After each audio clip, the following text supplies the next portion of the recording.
Hey everybody, Shaun McInnis and Kevin VanOrd here, and in case you haven't heard, Assassin's Creed 4 comes out this week, or at least the current gen versions do. You're going to have to wait a little bit for the next gen versions of the game, and a lot of people have been coming up and asking me, Kevin, saying, should I wait? Should I get the next gen version, or should I just play this game right now? Are there really that many differences?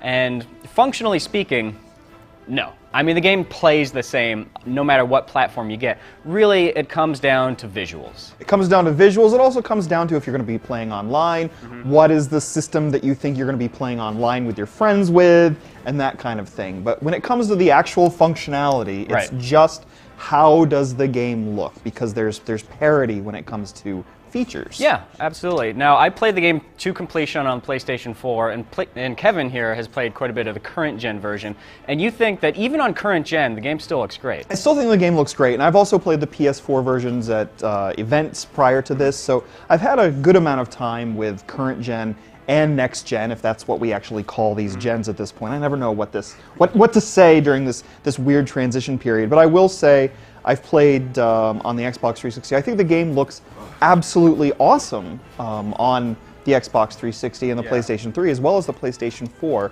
But the PlayStation 4 does have some nice little touches and some obvious upgrades over current gen. Yeah, in terms of raw numbers, obviously the resolution is going to be better, the frame rate is going to be smoother on the PlayStation 4.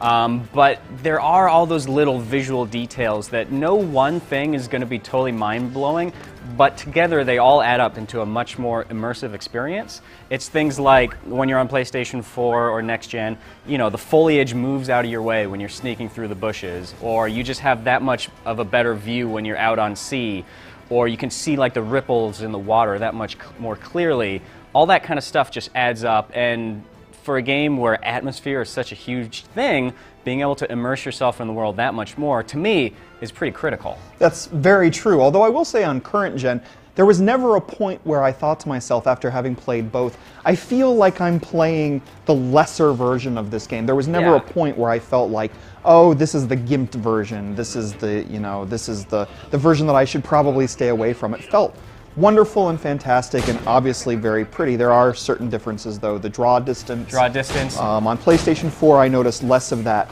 You know, sometimes when you play Assassin's Creed games, you'll see a citizen pop into view.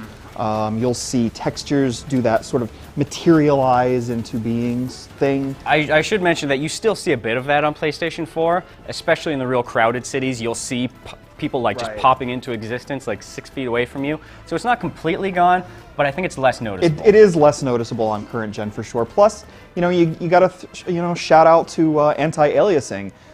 It's definitely looks smoother and less jagged on the PlayStation 4. Not to say that I think it ever looked all that jagged anyway on current gen, but you do notice an overall smoothness of texture and smoothness of lines. And this isn't something that I've fully taken a lot of time to test yet, but I feel like the menus are just a bit more responsive on PlayStation 4. Very much so, yes. Because, I mean, we all remember the weapon wheel in Assassin's Creed 3 where you actually had to, like, pause the game to get to it, and there was always that 1 or 2 seconds that it actually took to pull open the menu.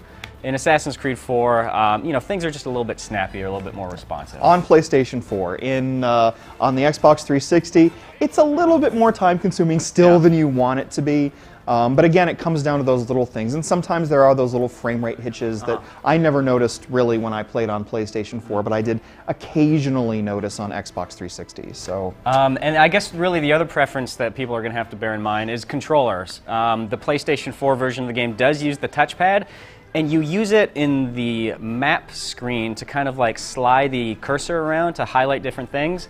It's neat, but I ended up using the analog sticks after a little while. It wasn't really for me, but the controller itself is fantastic. It does feel really good. Plus, the one thing that I actually really like about it is the click on that pad. I think the click feels really good, which is good because you're going to be using it a lot, because you'll be using it sort of as a lot of games use the start or the select button. The PlayStation 4 controller will be using that click on the pad instead. So basically, to summarize, tell me if you agree with me here, Kevin, but if you're gonna get next-gen consoles, if you've got those systems pre-ordered, I would say just wait. Wait until you get a PS4 or an Xbox One and play the game on there. It's functionally the same, but you're just immersed in the world that much more. And even the PC version I expect to look pretty good as well. Yeah, it's one of those things where if you already know you're getting it, might as well get the better version. But on the other hand, I wouldn't call it a system seller just because it looks really great on current gen. So I'm not going to tell you to go spend $400 on a PlayStation 4 if you're not doing that already.